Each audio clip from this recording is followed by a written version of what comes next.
faces, known designs, and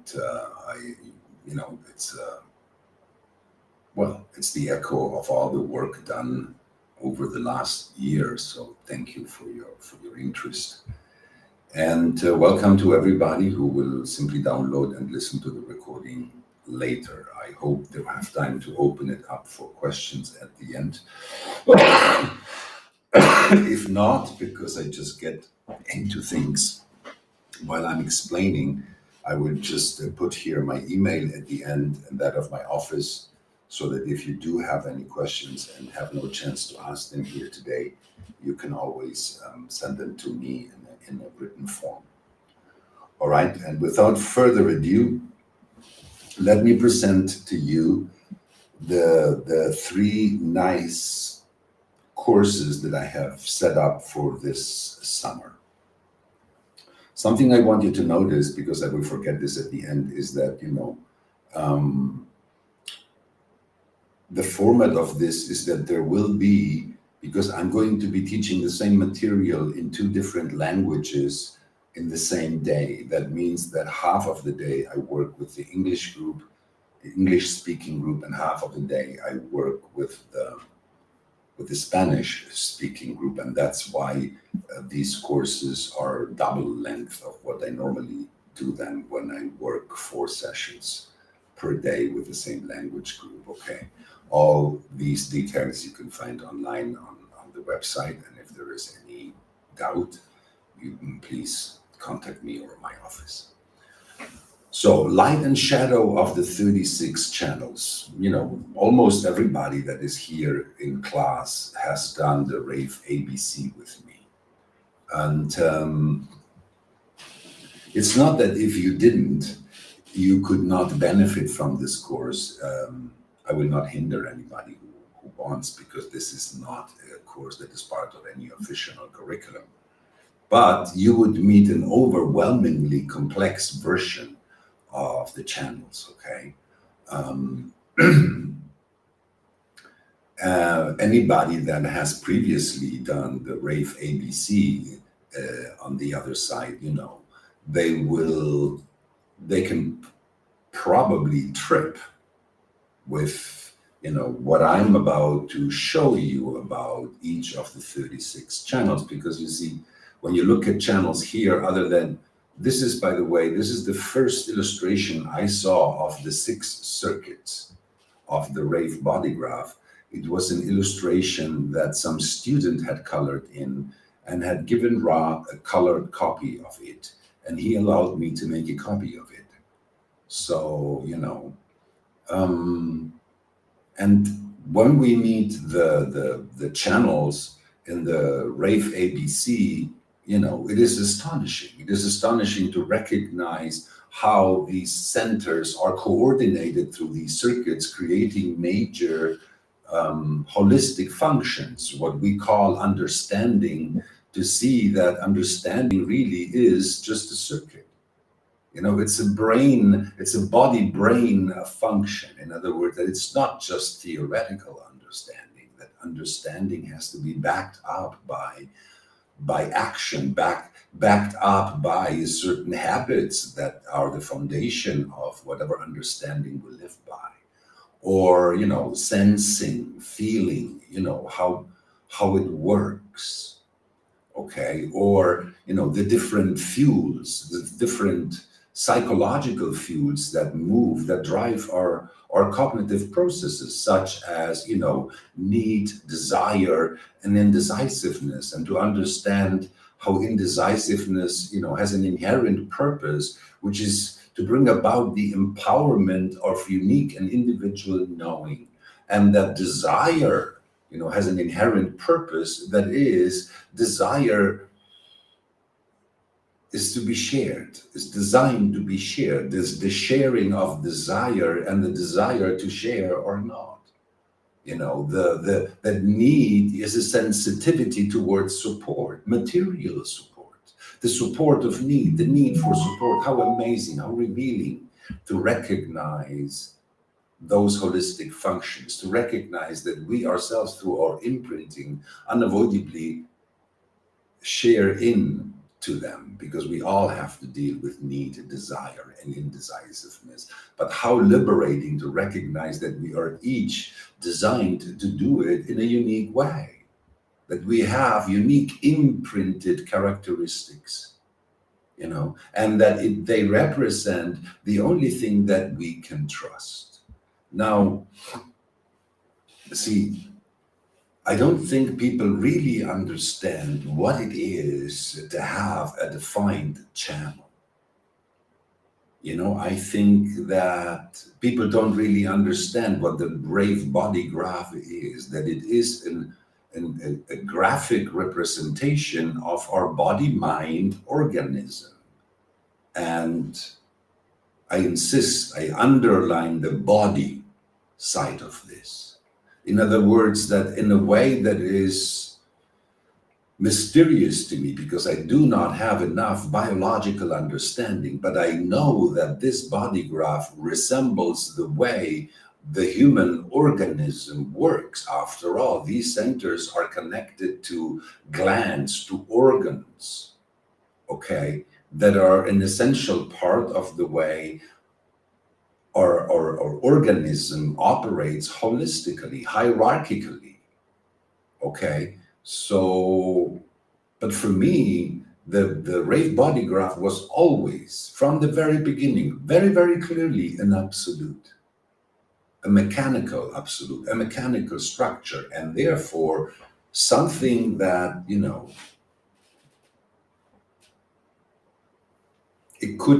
its logic could not be relative. Its logic had to explain the absolute. So in this process of using the body graph as my best teacher, which is one of Ra's best recommendations to his students, okay, he declared himself to be the first student of human design, and I think that, just like me, I never believed in human design. I never believed in absolutes. I never really believed in a God. At least not in the way anybody had ever spoken to me about this God.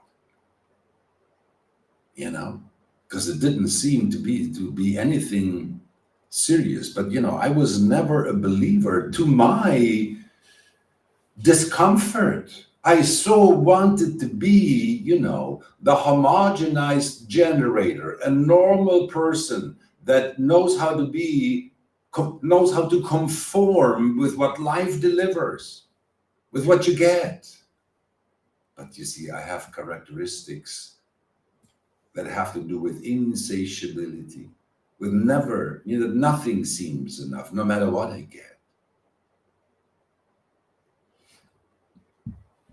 So when I met human design and I met these channels defining my characteristics, wow, was that a breakthrough? Wow, was that a liberation, in the sense that it was something that made my interpretations pointless. Pointless, because my channel of struggle is not an argument, it's not a reason, it's a consistent source of stress, of pressure. And guess what? Properly managed, it's meant to make me feel good. It's not something bad necessarily. It's just something that was always there. And because it's unconscious, I never knew how to take advantage of me, But everybody in my life that had an open spleen benefited from my predisposition to be a rather caring human being with those that I have around me in my aura.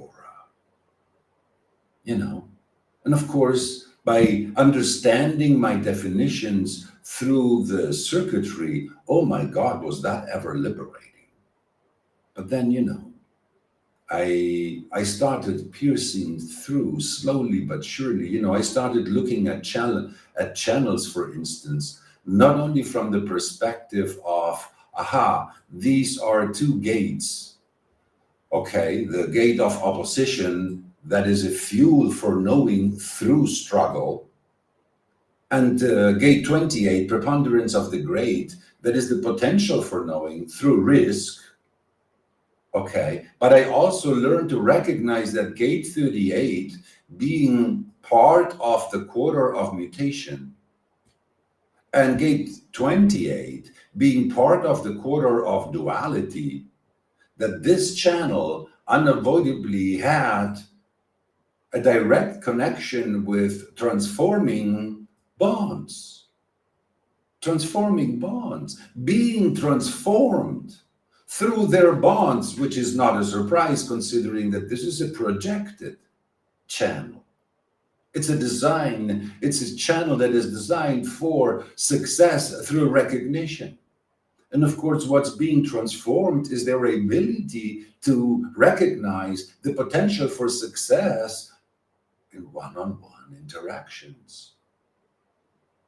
But the inherent purpose of struggling with someone is to transform something in the spirit, in the quality of the form, and to transform it in an empowering or in a potentially disempowering way. It all will depend on the awareness and the clarity of the sense of purpose that is there in the person, in the carrier. So, as I learned to recognize how everything in the body graph really is connected to everything else one way or another, layer by layer, I started looking not only at the quarters, but I started looking at the polarities of the gates. So for instance, gate 3828, this is a channel that is the channel of struggle, and it carries a design of stubbornness. But you see, stubbornness in what?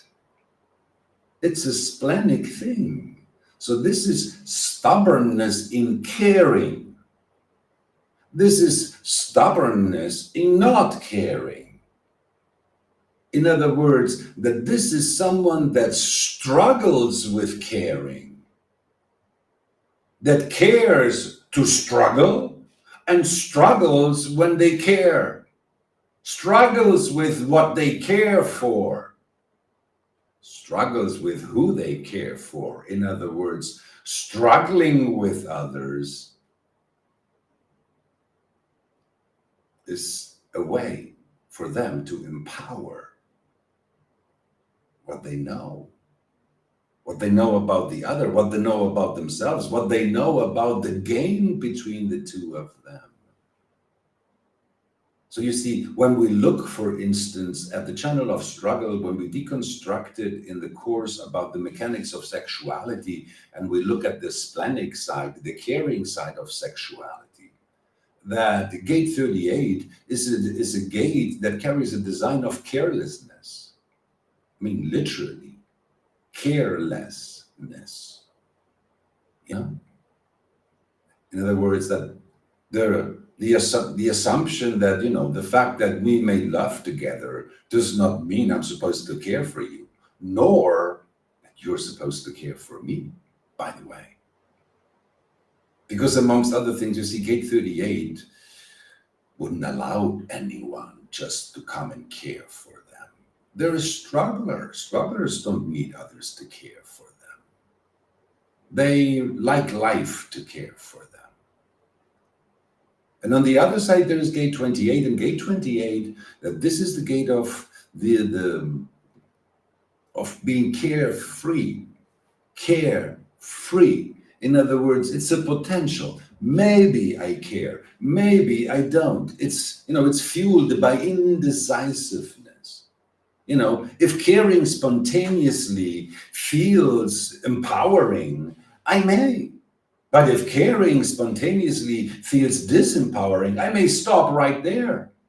The moment caring feels disempowering, I'll stop caring. I'll stop caring. Now, you see, you don't just learn to do these things. Oh, no. You recognize you have no choice but to be as stubborn as this, because the moment you make any assumption that maybe you have any choice about being as stubborn as you are, you're immediately lost in any of these gates that show up here in this graph, because you see the polarity of the 38 is the 39, and the 39, this is called, again, called hindrance. Hindrance. You know? In other words, people who have the channel of struggle, you know, if anybody stands in their way and on purpose hinder them from moving the way they want, I mean, violence in the sense, you know, to push you or, you know, to call the police or, you know, just accepting that. I don't know. You know, there is tension with hindrances in any struggler. You know, respecting hindrances or not respecting hindrances. And it's not just anybody standing in their way. It can be, you know, somebody standing in someone else's way. And in that moment, there will be the tension created. And the struggler, you see, they are sensitive, acoustically, very, very sensitive to when anybody raises the voice or when anybody's voice carries any level of aggression or offense. Because the tension, they're very, very sensitive to the tension, because both the 38 and the 39, you see, they are one of the two polarities of the cross of tension. Here you have them on the screen. The other polarity is the 21 and the 48. And you see, you don't need to have the 48 or the 21, but if you have the channel of struggle defined in your design, oh, you have a trip with the function of the 21. See, the 21, this is a war channel. You know, this is the channel that says everything has to be controlled. Because if it's not controlled, we can't organize it. Okay?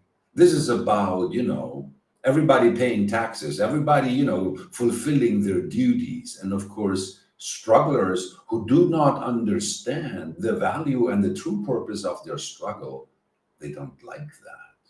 And easily, because the channel of struggle is part of the department of innovation, you know, the way each channel has a way to perceive, to see themselves integrated in life as it is, in the world as it is. And the channel of struggle is part of, you know, the way humanity innovates.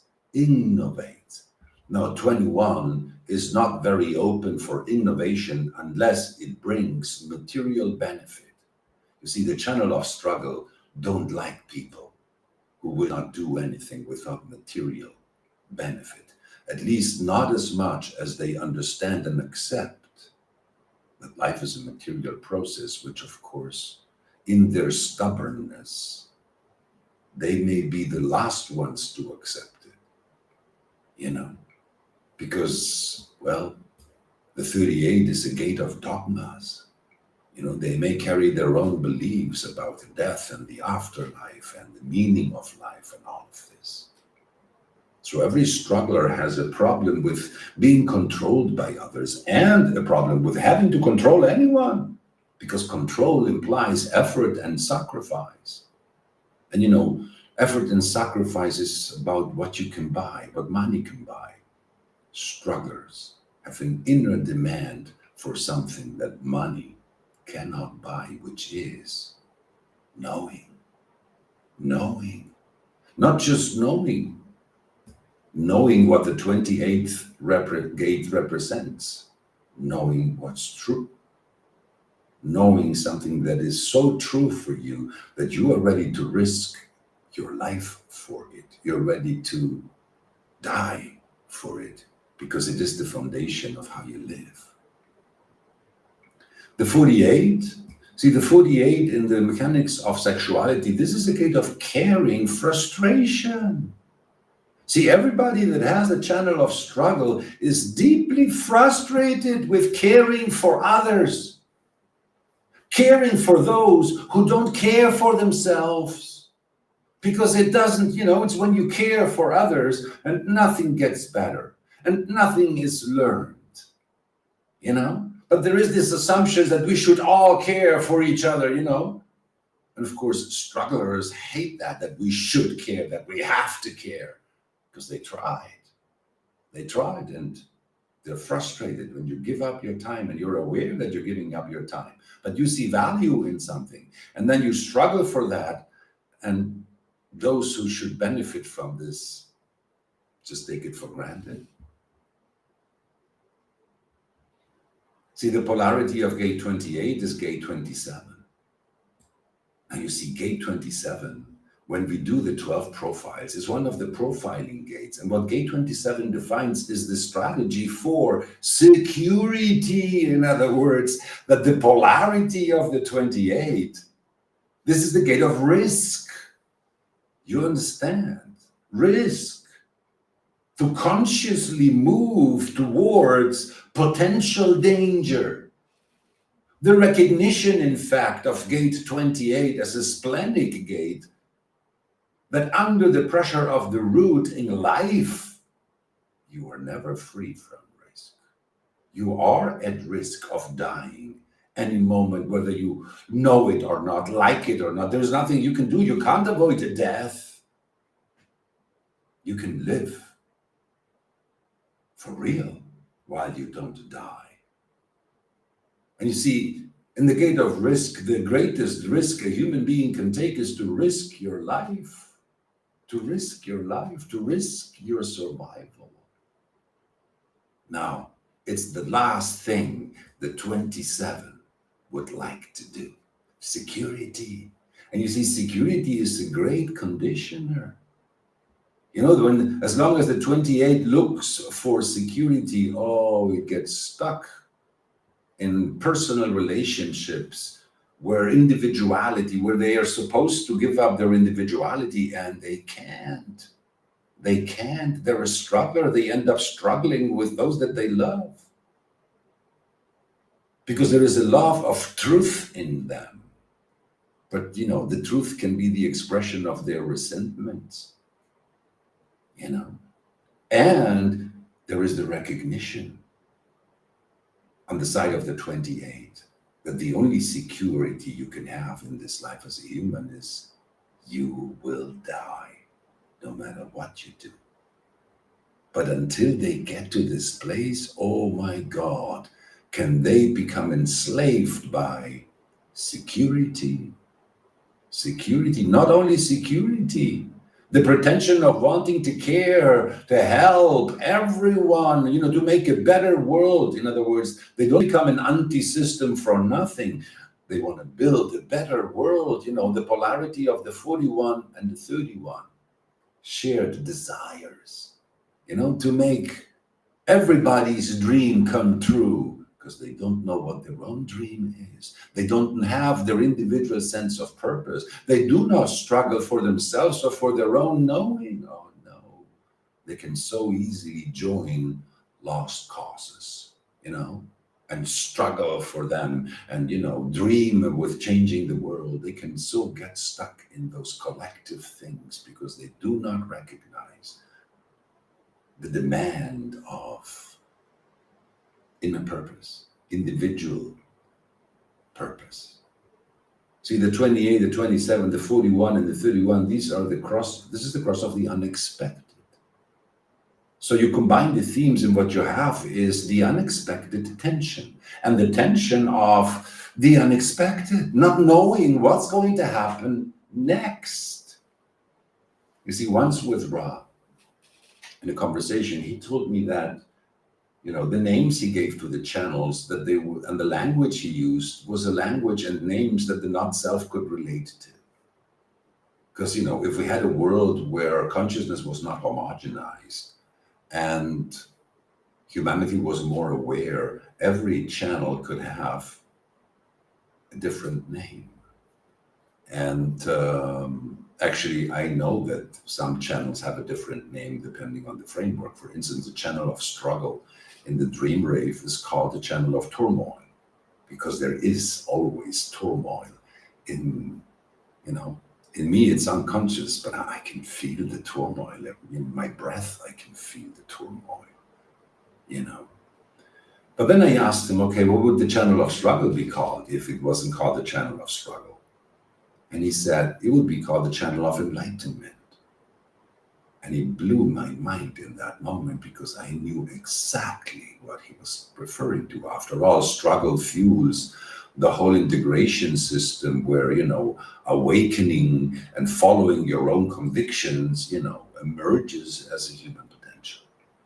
So struggle is at the root of many, many, many things, to struggle with, the way other people project their role in interaction, when, to struggle with anybody that dares treat them like they're being taken for granted. I mean, it's the worst thing you can do to a struggler. They don't like interference. I mean, after all, it's a projector. They do like recognition. They do like respect, even though as not self, they tend to look for it in their distortion, trying to prove their value. In other words, these are the different points in human nature, the different characteristics that easily can trigger a struggler to struggle, and they're not following their strategy.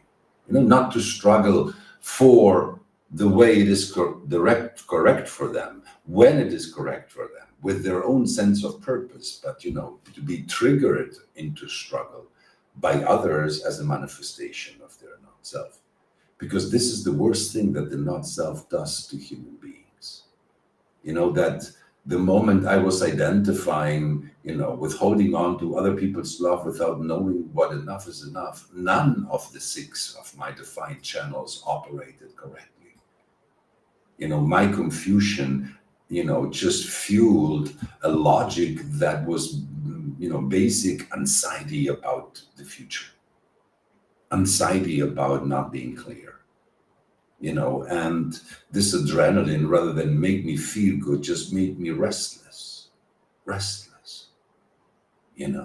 and my feelings and my emotions were just something that was kind of attached to me, and that I really did not know what to do with it, because I wasn't even clear of how much of it belongs to me and how much of it is just there because of others, In other words, a real mess. And yet, when I looked at my own channels in this way, I really understood why I had, to confront certain issues, because otherwise I would have never recognized the value that I bring to the table, the value of my aura. When someone tells me now, I love you, I know why they love me. Because, I'm bringing all of this through my aura, and I'm bringing it in peace. And when this comes in peace, hey, there's a great deal there that can be of value. It's so beautiful. It's so beautiful. But it's things, if you look at things this way, if I do what you see that I did here with the channel of struggle, with any other channel, you trip, because it's logical, it's mechanical, it's unavoidable, that you integrate those themes in your consciousness, or else there will always be someone that has the power to trigger your life force, to be moved by not-self dynamics.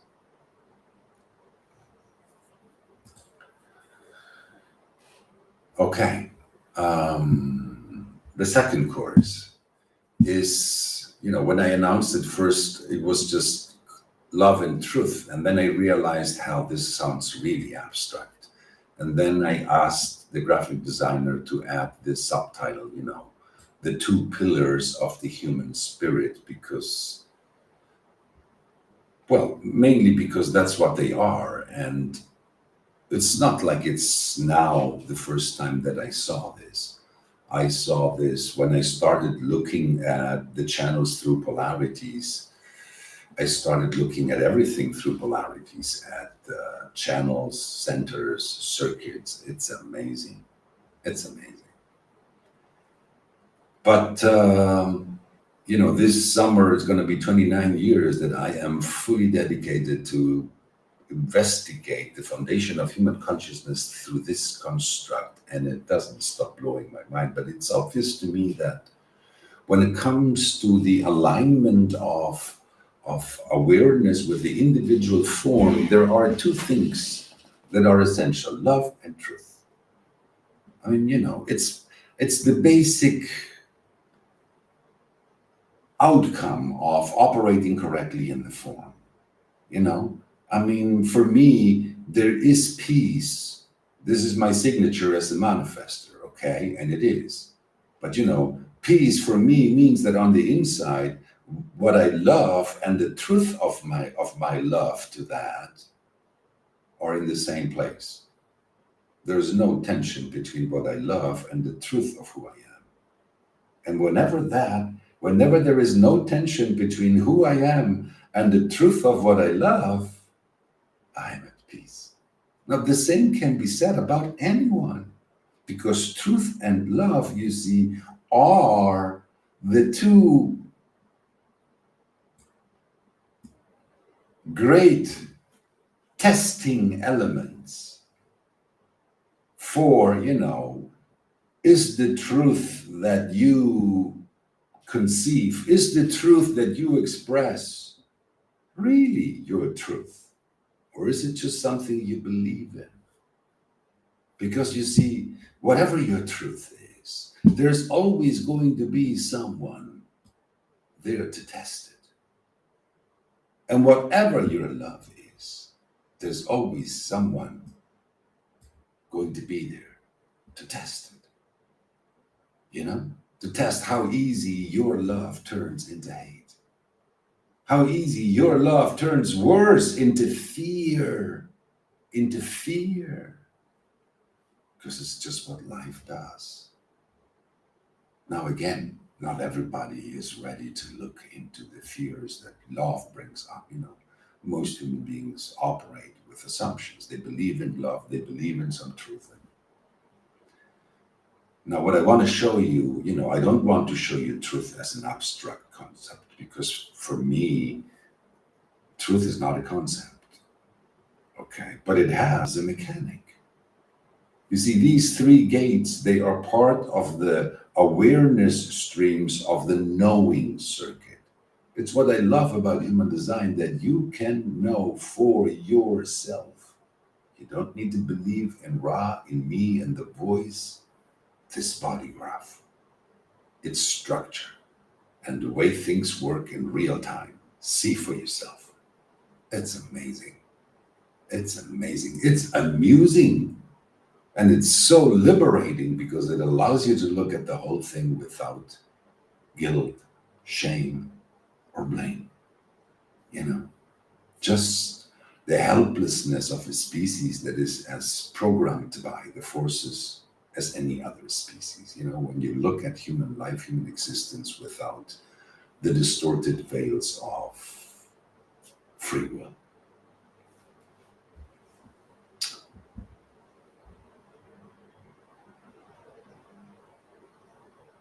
I will try to illustrate, you see, the way I will come back to this illustration. Let me move to love, okay? So, like I have done some other time, years ago, someone, because I have this abstract way of taking off and just sharing my consciousness, and sometimes, there's just some pearl coming out of nowhere, a metaphor that I find in my poetic soul. And then more than once, people invited me to teach a course on nothing, just to show up and display my poetry, which I appreciate, but I don't see the point of it. But somehow, because of in my configuration, I have a fully blank G center. Obviously, the theme of love has forever been my school, more so considering that my investigator personality sun is in the sacral center open, looking at this blank G. So, looking at the essence of love. And in human design, well, I found in human design what I could not conceive. I could not conceive that one could look at love in this way, because love has blessed me with nurturing my sublime sense of poetry, and also love has tortured me and pulled me into the deepest hells like nothing else did. Not money, not power, not reputation, not any of that. I mean, no comparison, none at all. And well, again, these are mechanics. I was introduced to them by Ra. It's not like I invented any of this. Okay, the G center, the magnetic monopole, the vessel of love, and the vessel of love, and the mechanics of love. These four gates, they represent anti-mundane love. What does, anti-mundane, see, the moment you put untie in front of something, it cannot be genuine. In other words, that this is, it's the demand for something more than the material. But this something more is an abstraction, can be an ideal, can be a belief, can be something projected out of a very limited understanding. In other words, it's anti-mundane, and because it's anti-mundane, this anti-mundaneness in a way condemns it to never, ever, ever be truly satisfied, because in the world, everything you can find manifests in the form. And if you want something that is not of the form, then you have to bring it up yourself. So, of course, these four gates, each of them, they have their own way in defining, the way humanity goes about, what the essence of love, the love that can have a liberating rather than a suffocating effect on us, because there are the mechanics of mundane love. Okay, and in the mechanics of mundane love, which you see represented here in the red lines, okay, that this is where love easily becomes a chain in the sense that, you can see how it all relates to the spleen and to the solar plexus. We know that the spleen is about attachment. That it's about holding on. And of course, if it is not correct, holding on to what's not good for you is the sad fate of 50% of human beings that have an open spleen. But even those that have a defined spleen,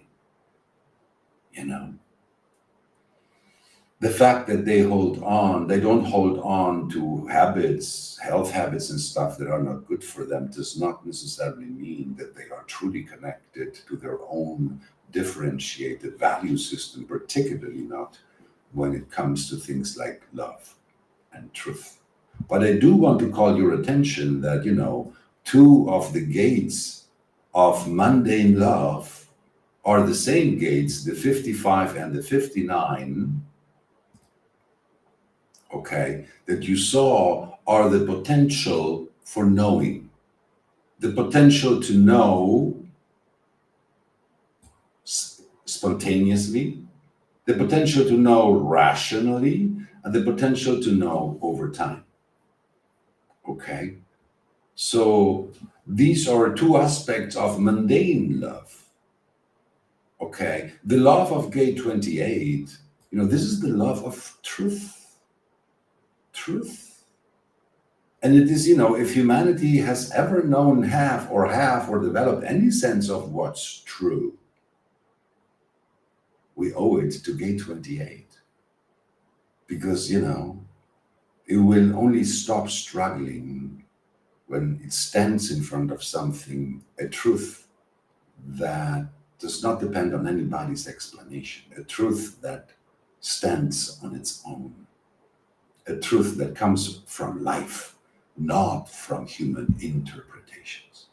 Now, however, we have always used the mind to rationalize about truth. But you see, this is Homo sapiens sapiens. This is all about the development of strategic thinking. This is all about, the Schopenhauers and the Goethes and a few thinkers that think for everyone. The elite of thinkers, that think for the killer monkey. Because killer monkeys never develop the ability to think for themselves. You can't. Because you see, in order to be able to truly think in a differentiated way, first, you have to be able to feel your connection to love in a differentiated way, to feel your connection to truth in a differentiated way, to feel the truth, because when you feel the truth, you realize it's moving, it's alive. The truth, inner truth, is too big a concept to stuff it into a single form, that no form can contain every truth. That's why, each form has its own access to truth. Now, love and truth, you see, they point at the 38 and the 39, two gates that I have just introduced to you as a polarity of the cross of tension. Very few things create as much tension between any two individuals as love, truth. The truth of love, the loving way to express the truth, the truthful way to love. The moment there is love, but there is no truth. Oh, problem. There is truth, but there is no love. Oh, the tension. So in this course, I will deconstruct, like I always do, the two collective gates of mundane love and explain the reasons as to why love in the collective starts at the very root, whereas at the individual level, it only emerges as a potential in their individual awareness. And why in the tribe, love only appears as a possibility, and as a reaction, as a personal reaction to a possibility. And then the very special role of gate 10, that is neither mundane nor anti-mundane. And this is the gate of self-love. Because this is the bridge. This is the bridge. See, when you love yourself, you love as much whatever is mundane in you as you love whatever is not mundane in you. You value the things that money can buy, but you also value the things that money cannot buy. And it's the beautiful thing is when you do not have to choose one and renounce the other.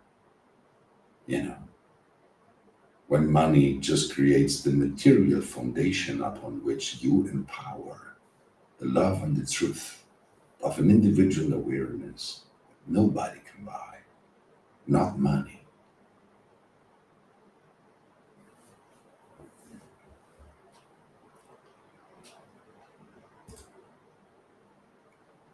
For those who may not show up at this course, I just want to show you what happens when you bring in the polarities of mundane love, something that I will deconstruct during the course. In other words, the gates colored in black are the gates of mundane love. And the gates in red, they are the natural polarities of those gates. And if you observe, you see that the only thing that becomes defined through those 14 gates is the channel of community that in the mechanics of human sexuality is keynoted, the design of marriage. That the homogenized way that the forces have established for humanity to bring the most basic version of love and truth together at a daily basis is marriage. And this is why marriage has become the most representative form of humans coupling, supposedly, and truth and love. Then we know how this, also just became another instrument of the forces, and how since 1781, with the emergence of the Industrial Revolution, the sexual revolution, and the potential for divorce, that these very mechanics of love that were driving us to bind through the genetic imperative to reproduce started becoming weaker and weaker and weaker.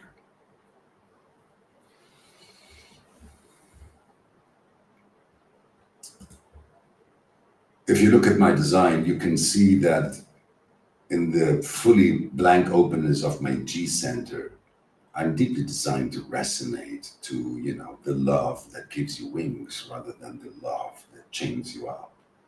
But, it wasn't like I knew that from the beginning.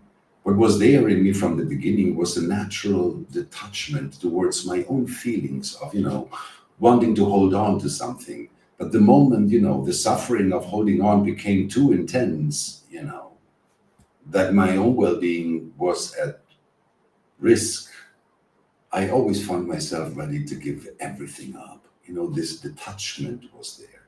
And of course, it was painful. You can see that I have 1, 2, 3 of the gates of mundane love in my spleen. In other words, that even though I have gate 40, another love gate in my ego, and I can be tough in certain nows, beyond that now, I tend to be a rather caring human being, very especially if you are someone that I just love. And it doesn't take much for me to love another human being for whatever they are. Obviously, it is something I owe to human design because it wasn't always like this. It used to be very, very difficult for me to acknowledge that I love someone, because for me, love and duty at that point were still deeply connected. Not that I wanted it to be, but in my feelings, they are. And I know there are certain places, lines that if I cross, if I start caring at a certain level, I can't just stop caring afterwards. However, that, together with the mechanical structure, what I will share with you is obviously, my own experience of, these themes, whether it is because I carry them or whether it is because I have been meeting them in many different variations. Okay. This about the, okay, no. And then, of course, okay, I will, point to the fact, that we're each programmed, imprinted to participate from these themes individually. And the same with truth. And it does not mean, I don't have gate 55 and I don't have gate 24. I do have gate 28 and I have definition in the channel. Okay, so it does not mean that because I don't have gate 55 as an imprint, that I don't have it as a receptor, that I don't know what it is like to have moments of half full and half empty, that I don't know this spirit of abundance. Oh, I do. Okay, it is not a theme that defines me on a day-to-day basis, but it's not something that's alien to me, because it's just another human characteristic that as a receptor, I carry within me. It's like me long time ago getting angry with Ra, okay, and at some point, he coming back and me telling me that, it was okay to be angry, but said, what about the grace? And I was like, grace? I don't have the grace. I don't have the, and of course, only over time I realized that the fact that I don't have gate 22 imprinted in my design, that I don't have to be disgraceful in the way in which I express the things that seem to feel inadequate for me. But I don't have to immediately become aggressive just because someone disappoints my expectation. Very basic emotional stuff when you have not yet learned to value patience, you know, and a process of self-analysis that is not done by your mind, but just by waiting and letting the wave bring things back at you or not, unconcerned. Oh, it took so long to be able to not be concerned about what my wave will do.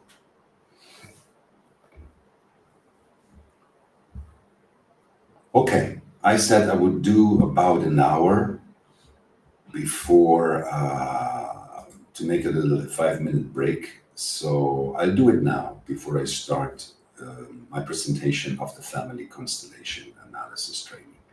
Okay, so yeah, 5 minutes, 4 or 5 minutes, and I'll be right back with you.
Okay.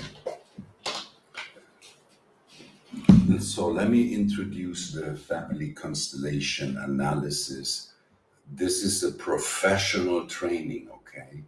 And you can only access to the complete training if you already are a certified human design analyst, or if you are in the process of being trained to become a professional analyst. You can then participate, but you would not be certified as a professional family constellation analyst until you are certified as a general human design analyst professionally, okay? But there is an introductory level that is open to the general public, because truly it is the most amazing piece of information that you can get if you want to know the way we are programmed, the way we are not just conditioned, but the way we are kept in deep attachment to our conditioning, even though we don't like it. I mean, why do you think there are so many people who don't like themselves?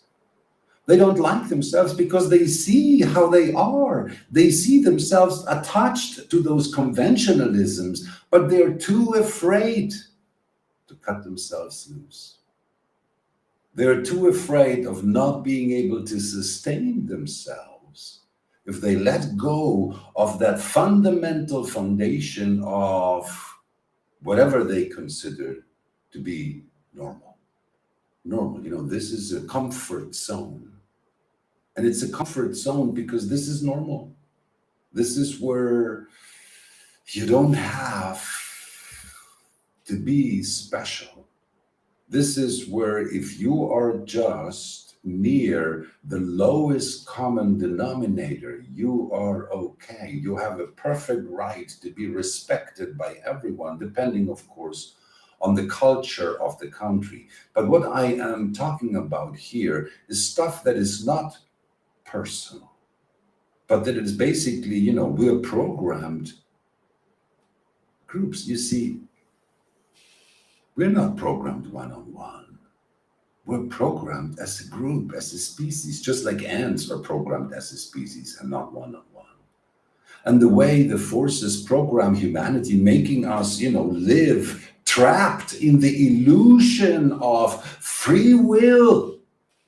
See, you combine free will with being trapped in pentamechanics, and you have someone who hates to be who they are, and all they can do is blame themselves because they think they have free will. And if they trusted themselves enough, they could cut themselves loose. They could wake up. They could choose this or you don't.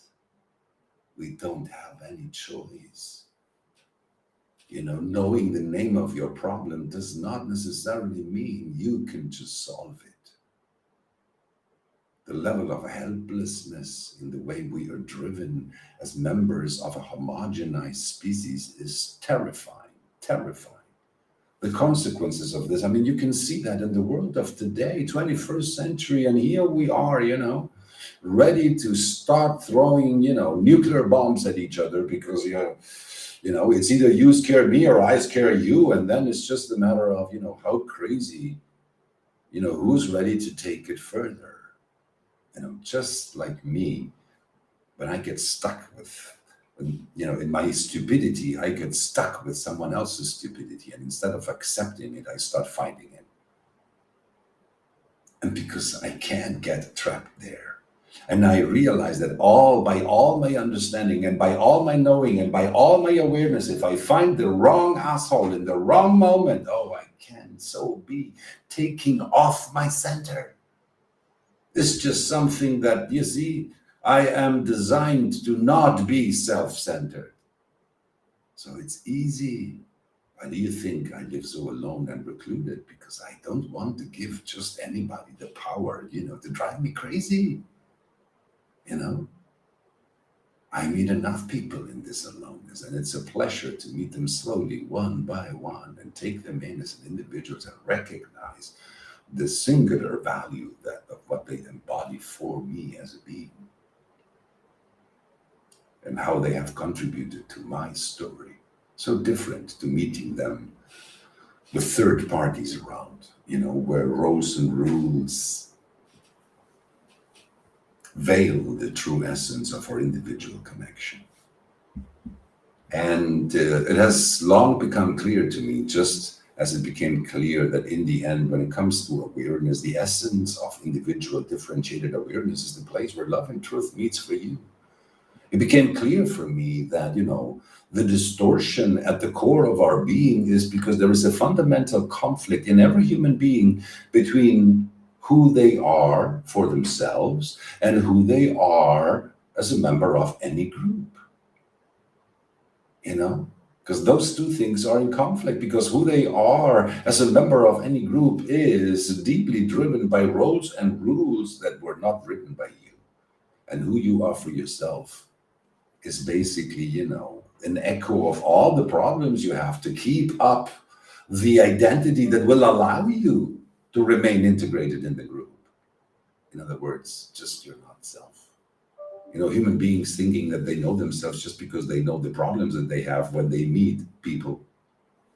People as an abstraction, not this one, not this one. In other words, the kind of problems they experience with a lot of people, because they are not aware that it all happens through groups, and that in groups, we all recreate the behavior that we had at home with our own family when we were less than 7 years of age. It's what we call personal relationships with people that we feel valued by and that we value. On some of them, we project the authority of our parents to approve or disapprove of us. On others, we project, our relationship to our brothers and sisters, and we project ourselves into them as equals. Others we see as, the person that was just pushing our buttons and making our daily life hard.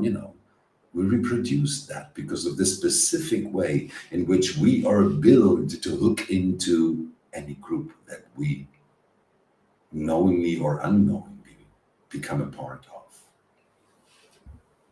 So this first introductory part, it is really accessible, and understanding these laws, these mechanical laws, oh my God, it can be so liberating. So the first thing that I will do in this course is to introduce the penta as a construct, so that it's no longer a concept, but rather something organic that you can watch, because you can watch pentas at work. Penta, by the way, is the small group. That's why this is the family constellation. It is anything between 3 and 6 people. Because the moment there is more than 6 people in a group or in a family, the penta splits in 2. It's normal in families that have more than 3 or 4 children that, the younger children and the older children do not necessarily spend a lot of time physically together.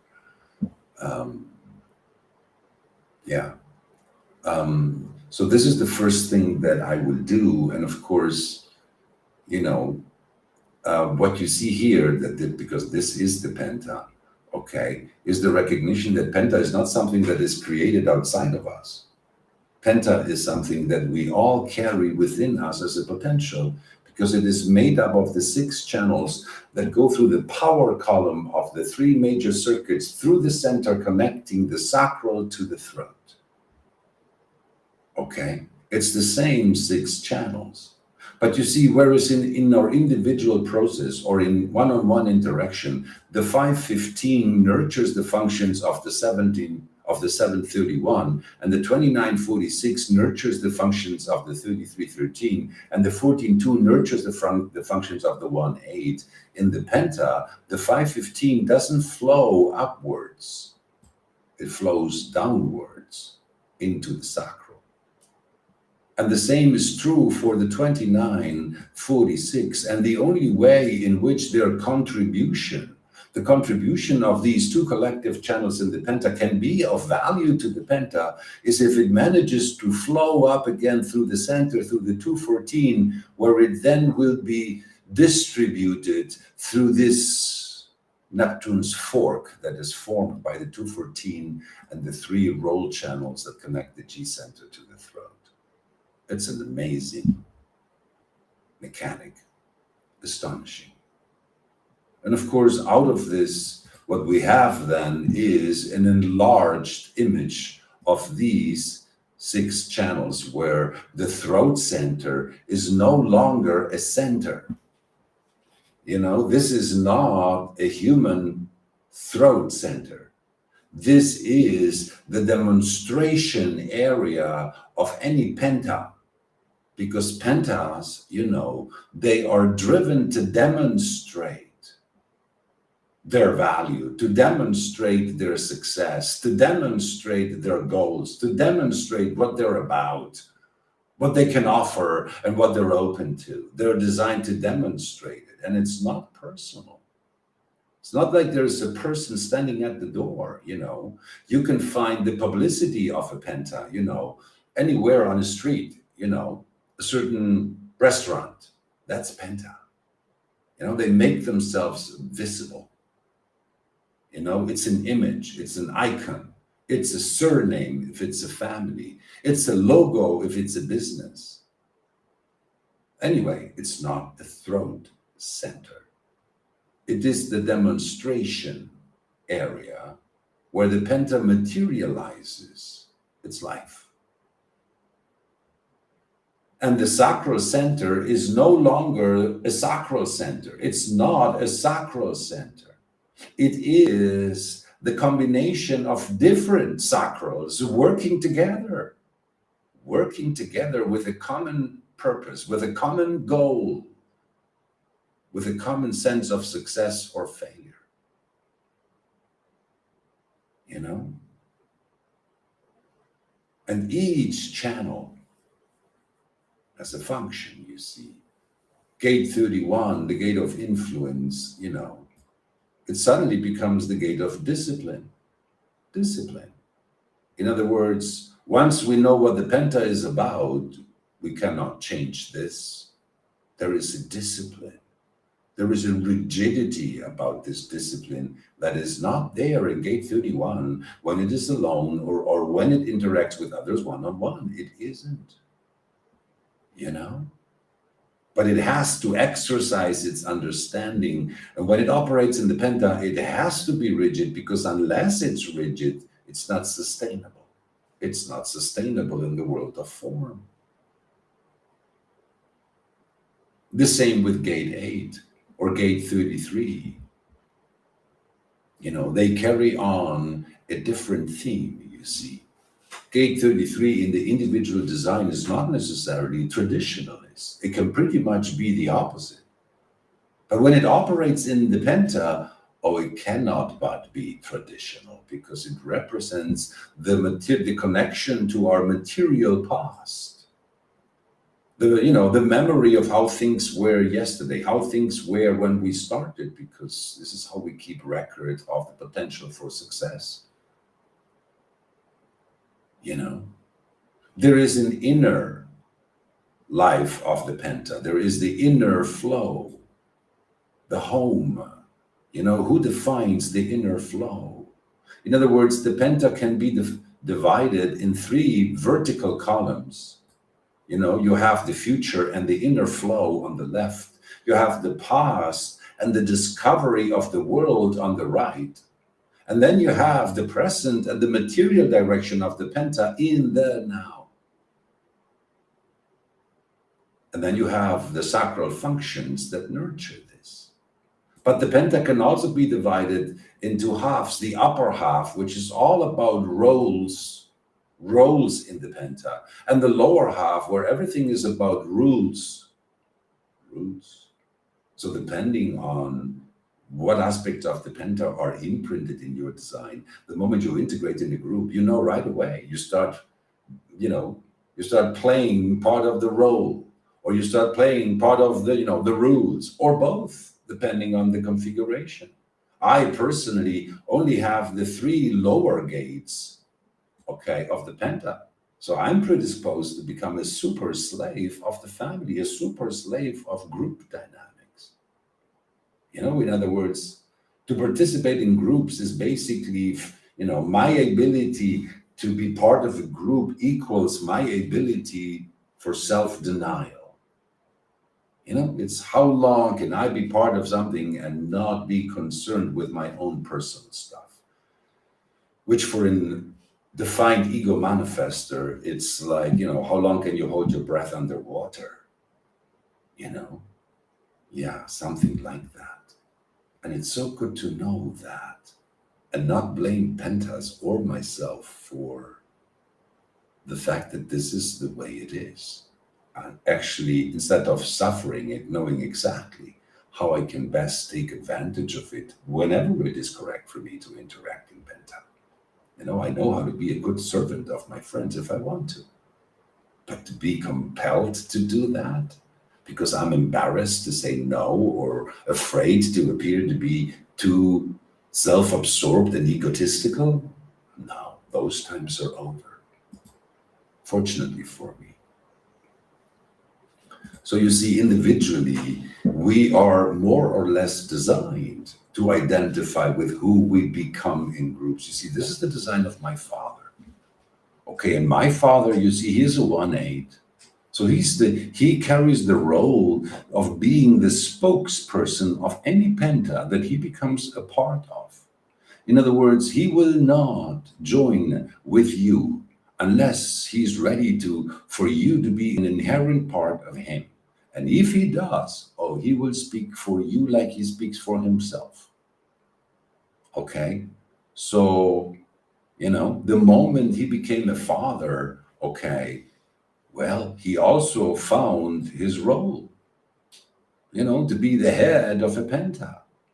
Well, that's what he thought, I guess. This is my mom. And I'm saying this because you can see that my father has a lot of other stuff in his design. Okay. And the moment he integrates in the penta with my mother and with me, okay, you have to understand one thing. He is a mutant. He's designed to be a freak. He's designed to be self-centered and to go about his business, okay? But the moment you are the head of a penta, you can no longer go about your business. The penta does not care how individual you are. And he had his social life with friends, and he had to give all of this up because the penta does not care for that. There's no benefit for the penta if my father just goes out with his friends and leaves my mother alone with me. And no matter how irrational those things seem to him, all of his understanding about who he thought he was and the way things are supposed, all of that was to change. The moment my birth turned him into a father, into a role that was not just who he thought he was for himself. Oh no. This was the lady he had me with. And you can see she has the role for being the role model of order and discipline in the penta. She has other hanging gates in the penta. And at the same time, she too has to give up her individuality. But because this is the design of the archetype, you see, if you're a woman and you carry this channel, you are going to be an archetypal mother. You are going to kill for your children if you have to. You will assure their survival no matter what, But then, there's this 51-25, in other words, a very challenging ego. Yeah, well, these two, they had it with each other. You can see how their designs meet. But what they did not expect is that, the moment I was born, they would no longer ever again be the same two guys, the same man and the same woman with each other. Because the moment I was born, I locked them, not me, my aura, locked them up with me in a pentadynamic, okay, that make them feel bad with themselves, you know? I mean, if my father went out with his friends and left my mother alone with me, yes, she felt bad.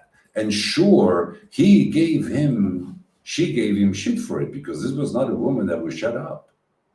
But you see, she did not understand that there was no need for her to make him feel good about such things, because the Penta, in his own consciousness, he would feel bad about it. As a matter of fact, if she did not take on this job, oh, he would have done that with much more conviction, you know? Anyway, see, everybody in the Penta, look at me. I was so taken for granted. I was so my mother's child, you understand? Her name is Maria de los Angeles. And the name I got is Manuel Angel. I'm my mother's son. See, she so imbued me with her spirit. And so did he, by the way. Look at these two super G centers. And look at my open G center. And look at this Penta that we become together, just the three of us. 5 of the 6 channels of the Penta are defined. You know? I mean, we were a rather functional Penta for being only a 3 family. And guess what? When my first sister was born, she brought the 3313, the 4 of us. We created such a functional Penta. They were so happy with their Penta, so proud of their Penta. They ended up having 3 more children. You know, that's what successful Pentas do. The more successful you become at this homogenized roles and rules, you know, the more, you know, you have these, you know, you are the big guy. You're in charge. You're important, you know. You're treated differently. You're grown up. I mean, these guys, they excelled in becoming fathers and being responsible. Does not mean they were functional. It does not mean I didn't get totally. I mean, you know, I was a very welcome child. I was so loved and desired. I was. But it does not mean I did not eat all the toxic love that was around in the family. Oh, I didn't miss a breath of it. Because, you know, this was the kind of Penta where everything would be put on the table. You know, none of these 2 guys were holding anything back. So, you know, I really got all of their problems. You know, at a certain level, you know, I parented them when they would go crazy, and they would, you know. She's a 3-5 and he's a 1-3. Break the bond, you know. She asked me, break the car, stop, let me out. He would break, just go. And me say, come, Papa, stop, let me go get her. So I would go get her for him. Well, I wouldn't get her for him. I got her for myself because I was afraid to be left alone with this guy. But that's Penta. You know, it wasn't that was every day but you know, there was a spirit in this. These 2 egos with their person, you know, they did not know. Because everybody resists Penta. You know, and then you start, you know, blaming each other, you know, for how much you sacrifice, because everybody sacrifices so much to fit into the demands of the Penta. And of course, she with her need to be first, you know. So you do not get to enjoy the functionality. You don't. Pentas don't value what's there. They value what's not there, what's possible more. Pentas are highly, highly competitive. You know, in efficiency, when you have a functional Penta, it just means you are ready for the race. Okay. Now, see, good luck and good fortune, you know, comes oftentimes disguised as you know, blessings come in disguise of misfortune and the other way around. Misfortune comes in disguise of a blessing. You know, you're born in a functional family an apparently functional family. My family was, a respected family. We were well dressed and we were clean. And, we were proud representatives of our parents and all that boogie boogie thing. Dressing up for. And yet, we all got deeply, deeply contaminated by the daily life, the frustration and the anger of our parents, clashing, and our own. Now, let me show you now my penta. This is me. This is the mother of my only child, a crazy projector, crazy enough to have a child with someone like me. And here's my daughter. None of us is by definition a penta person. None of us, three defined egos. All three have a defined ego. My daughter has her personality sun in the ego. I have no less than my nodes in the ego. And the mother, the mother has the super ego though, because there is no ego like the 5125. You can't beat a 5125. You just can't. Not if you go against them. And see, penta is all about giving yourself up. And none of us was really ready to do that. And yet, you see, the first 7 years of my daughter's life, somehow, in my understanding of these things, despite of the obvious dysfunctionality in my personal relationship to the mother, the obvious dysfunctionality in our family life, I couldn't go. The first 7 years, there was something stronger than my logic, stronger than my reasons. I just had to be there. Part of understanding this cycle of 7 years happened there, really, when I realized, when my daughter was 7 years, something in me was suddenly okay with breaking the family. Okay. And of course, this is a family that is highly dysfunctional, you see.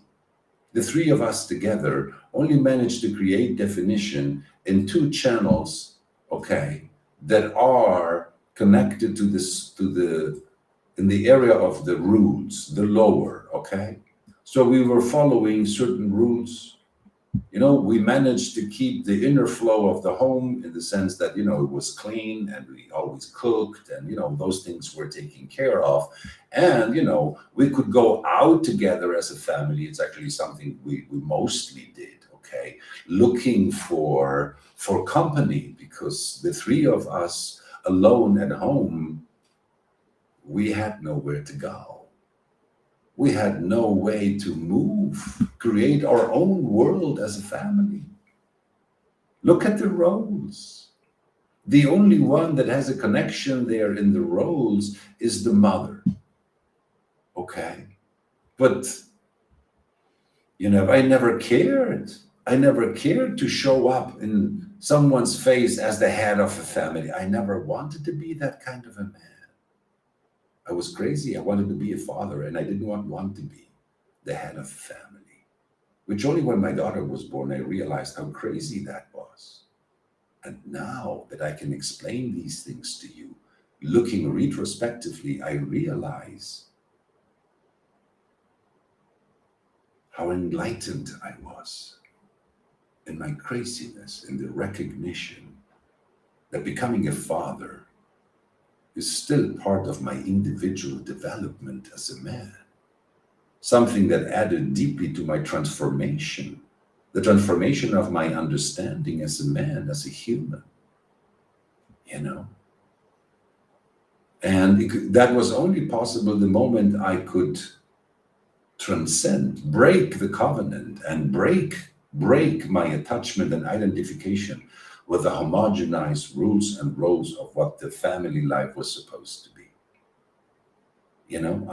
Every rule, we split and the child stayed with me. And there was never any discussion about who pays for what, because I was ready to pay for everything from the beginning, And if the mother was capable and ready to help, good, it was welcome, but it was never demanded. You know, it was clear to me that she, being the projector, you know, she was not the one to be burdened with that kind of, you know, it was just, you know, I trusted my experiment. I was testing the mechanics. And if the mechanics were absolute, then this was the only way to go. I really had no choice. You know, over time now, our daughter is going to be 26 this year. I am so proud of myself for, you know, having picked the only woman that could have a child with a man like me, not regret it. I never regretted having had a child with her. And I don't think she did, not in her deepest attacks of whatever resentment or, you know, it was a deeply, deeply transformative experience for both of us as individuals. And we have raised a wonderful child. You know, she's still 26. She has not fully understood yet, you know, the good fortune that she had of having parents who dared to go beyond the pre-established traditional homogenized standards. You know, and this is where I recognized also that having a dysfunctional penta is not bad luck. It's not something bad. You know, that just see if we are all unique, then all of our relationships, our singular relationships, are unique. And every family is unique. And if you let each family be what it is, and instead of trying to fix the family and get lost in the rules and roles of the family, you you remain focused on your own individual purpose, and you recognize what each of the other members of your family contribute to your individual purpose, sense of purpose, then you will nurture your one-on-one relationships with them. And that's how you can be the best mother that is possible, the best partner that is possible, you know, when taking on the roles and the rules of the penta does not demand that you give yourself up. No, it's just an opportunity to be yourself, not in the other world, not in the spiritual life, but in the daily life where, you know, you have to exercise your role as a parent. And it is not a burden on you because it is not your duty. It is your love. It is you loving to be a parent, you know, of a specific child, and not being confused or driven by any homogenized ideas about the way this is supposed to function for you. So, you know, I have been part, like I've shown you, of very functional pentas, okay, and very dysfunctional. And I can, you know, I can tell you right away that in the plane of consciousness and the empowerment of individual awareness, it's almost like the dysfunctional penta is a bigger fuel for developing your individual awareness than the functional penta, because, you know, functional penta tend to lead to families who manage to establish a very fixed way of living the daily life. And that means that, you know, the children born out of those families, they're going to try to imitate it because it works. Because it works. You see, if your parents were part of a dysfunctional family and you want to have a family, you will have to invent your own, because you're not going to be tempted by reproducing, you know, what you saw at home. So, paradoxes of the way consciousness and awareness are not the same thing. So anyway, I think I have explained enough that you guys know what these courses are going to be all about. And because of that, what I'm going to do now is that I will activate your microphones and your webcams, and we still have like a half hour should any of you have any questions that you would like to ask or anything you would like to comment on. Okay, I'm happy to answer it. And yeah, like I said in the beginning when we met, I'm very happy if you guys want to meet me on the screen and make yourselves be heard.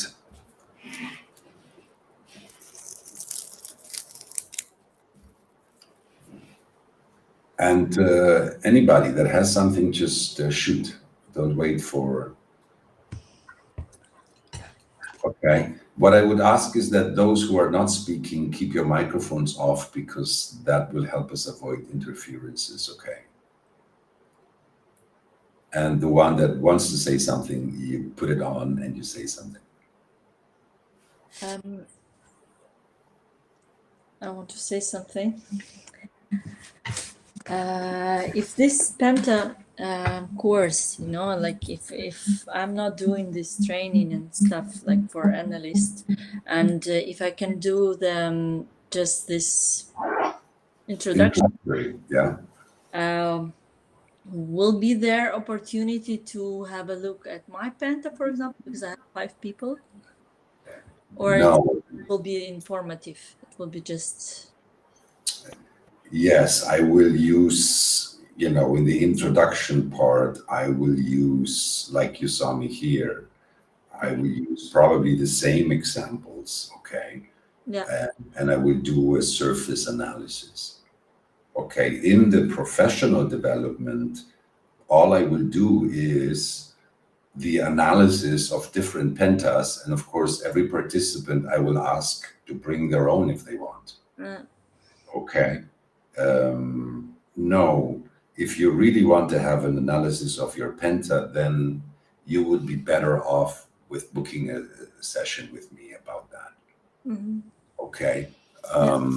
So, but still, if you participate in the introduction and then have the penta analysis, it will be much easier to communicate more information in less time.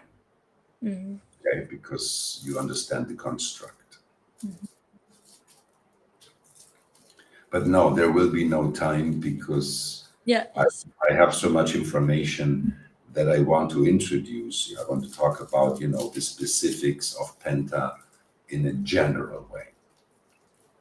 Okay, so that everybody understands, okay, these are mechanics that I am a part of. Yeah. Okay. Mm-hmm. Then the specific variations of each, there is no time in the introduction part to deal with that. Yeah, I see, and I got it. Okay. Yeah. But you just gave me an idea. I was thinking later that it's been a long time I don't do a clinic. A clinic is when all participants have the right to bring their own example, and I analyze everybody's. And so to do a family analysis clinic, for instance, okay, that could be something of interest, in the sense that you see me do what I do in the professional training. It's just that it's not a certified process. It's a clinic. Yeah. I have the 38 Alok, and I struggle with a penta aura. A lot of families have a black sheep, which stands out for me in the penta aura.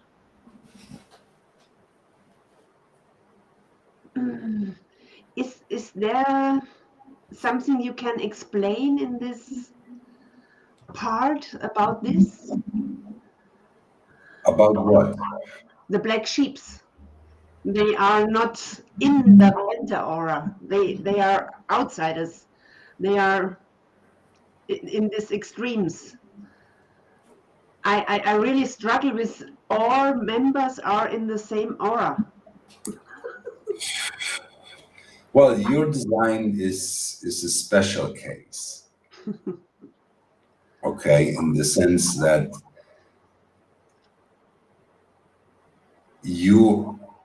you don't have just, you with the 38 and the 3955 that is in your design, you can only be the black sheep. But then you have the 1-8, and the 1-8 is about being the best, the whitest sheep. Okay, so in a way, by fighting the penta, you really are just fighting your own contradictions. You understand? In not wanting to be a sheep. That's the thing. Not white and not black. You understand? It's like when you connect to your spirit one-on-one, there is no sheep. Mhm. You have nothing to be antagonistic with. You understand? When love and truth come together in you, and it's not an expression of you fighting the group, which is the black sheep in you fighting the white sheep in you. Okay. You understand? And you just realize I am no fucking sheep. Mm. Okay, I am a wolf spirit, even though as a projector I may look a bit sheepy.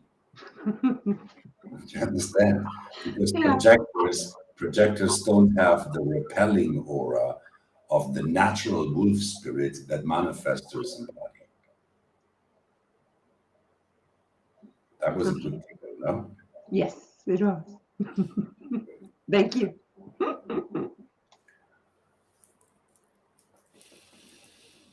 Someone else? Yeah, I have a question. So as I mentioned in my mail, I would be interested to do the analyst training. And I do understand that the ABC and the cartography, I don't know if you pronounce it that way, would be, I guess, necessary for this. So I was just wondering, and I mean, I find the topics now for the summer school super interesting. My question would be now, if one would do the analyst training, if the three still would, like, if it would make sense to take them, and then would it be in any way possible that you get me up to speed with the two missing courses that I can do the analyst training this year?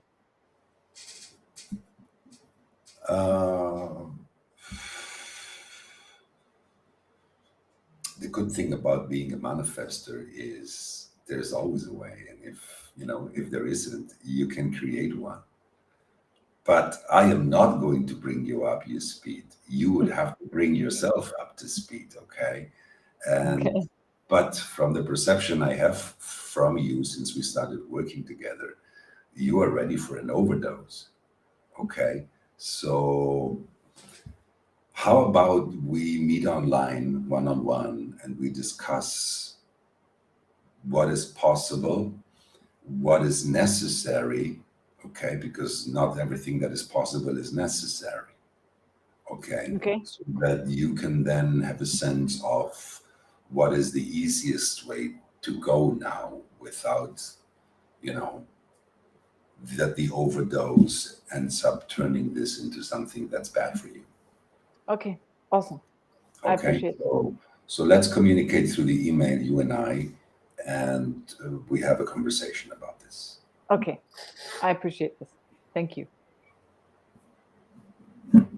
Any specific question about the three programs of the summer school that you have, Catherine? Even though doesn't mean Yeah. you have to come. I mean, I like my pulling point would be now the first one with the channels. Yeah, sure. That would be the one that is pulling me the most. So, as you know, that I struggle with the topic of love, that is naturally also something, and me having 3 kids, also the third one is interesting, but for some reason now, just intuitively, the first one would be the one that is now. That's because you have not done the Rave ABC ever, have you? No. Mm-mm. Okay, so I know your design, you have the 4816. It has a sense for logic. Logic in a way is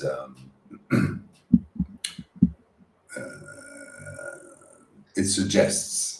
Okay, the moment you recognize the logic of something, it points at something else. It points at the next thing. Okay, so the next thing for you, of course, is to know the variations of type, which is, you find them in the channels, you find them in the circuitry. So, your demand is to know the body graph.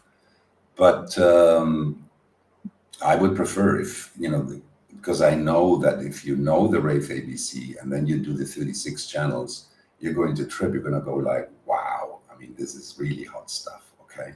But because the structure's already there. But if you meet the channels there for the first time, whoa, I don't know. And then considering you have your personality sun in one of those love gates and all the things you said, who knows, maybe it is better for your personal process to touch on those personal issues, okay, rather than becoming knowledgeable about other people's design. Okay, because really integrating this loose canon of your defined sacral can be challenging, I imagine.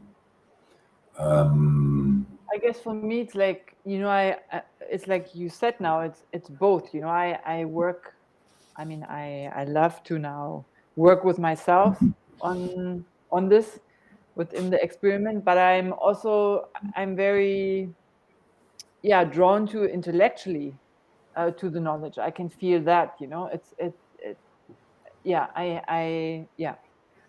I can feel that also, that I have that hunger. I like your question because it helps me underline certain things. The 36 channels, of course, when you see me work with your channels, okay, you're going to recognize that I'm going to be talking about a lot of hot buttons in you, okay, that are not obvious and are not necessarily activated in your chart, okay? But whenever I'm not talking about one of your channels, basically it's going to be a very knowledgeable course. Okay, so you become more knowledgeable. You're going to hear me speak about, a lot of things, mechanics in the body graph. The love and truth, there is a mechanical structure there, okay? But in a way, my sense of this is, to touch each participant that listens to that, to recognize that this is the essence of becoming yourself, bringing together what's true for you with what you love. I mean, because that's it. That's when being a passenger is just perfect, That's when you don't want to change anything in your life. When what you love and what you perceive to be true is the same thing. Okay, so that has, we all have layers and layers and layers of conditioning. I mean, I have been stuck in the toilet of mundane love for 21 years because, well, as a jack of all trades, I just have a gift to bring love and sex together, or to fall for the deception that what I'm experiencing is love and sex together, and it was just sex. There was no real love. It was just sex, and I didn't know this because I'm not the one that defines love. I just allowed myself to be taken on for the ride. And I could not understand, why does my love always have this shit, this toilet? And I did not get it as long as I tried to understand what this other person was doing to me or what I was doing to this person. That didn't help. I had to see what I was doing to myself. I had to look at my attachment to this shit, that I would rather have this shitty love than have no love. And until I wasn't ready to meet that abyss, I couldn't move on. And, this is not something you can do by knowledge. Someone has to point your attention towards that place, So yeah, this will be a course where participants will also have the chance to ask questions about, whatever the themes are in their design. So it's kind of a more, focus towards the personal process rather than becoming knowledgeable, even though it is fascinating to recognize that love has its mechanics, has its formulas, has its, I like to call it the symptoms of love. The G center is where love and being is the same thing. You don't have to do anything to experience love. No one needs to be there. It's just being. Okay. So when you have an open G like mine, being just feels like there's nothing there. There's no love. There's not even love, There's just so pure being that you can't call it love because there is no symptoms. And when an open G does not feel the symptoms of love, it says, well, how can you put a name on something that has no symptoms? It's not a feeling, it's not a fear, it's not a desire, it's not a what is it? Oh, it took me 55 years to feel it and to know why, you can't put a name on it. Because if love is so big that you can't fit it in one single form, see, there is no forms without love. Love is what keeps all forms integrated together, no separation. Separation is just an illusion created by our need to experience truth. It's an illusion. If we didn't have the need to experience truth, we would just feel love all the time. Now, bringing those two things together, human beings got lost in philosophy and poetry and dreams that never matched our daily life. Here comes human design and gives you a mechanical formula and says, play with this. And it's a matter of time that your truth and your love hold hands. And once they hold hands, they don't let go ever again.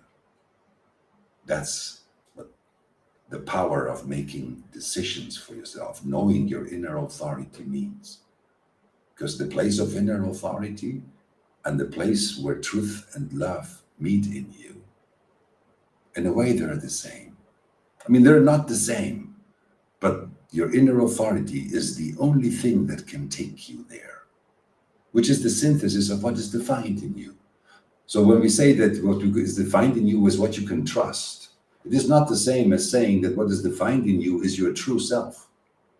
Your true self is the place inside of you where love and truth meet. But that's all of you, not just what's defined.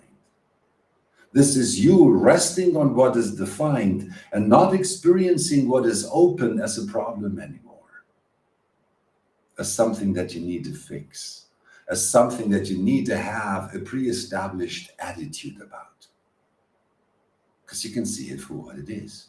Conditioning that is correct for you and you're ready to take, or conditioning that is not correct for you and you're ready to say, no, thank you.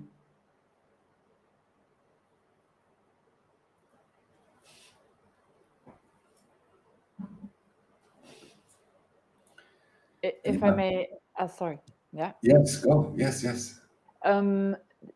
So another reason for now being interested in the analyst training is, as you know, I'm a photographer, so I approach my subject matter, like my counterpart, very intuitively, and my shoots are always quite intense. What I get out of the person, and I don't know if that would work, but it's almost to work with the chart also with my counterpart. To then afterwards, when I edit the pictures, and I always write, also always write to my series to bring in. I already started to use the I Ching, but I'm not, I'm still not understanding the body graph obviously completely and how the channels work and the hexagrams and all this. So also the I Ching at this point, I always, Catherine, sorry. You are so far away from even starting to understand the body graph that you cannot even imagine it.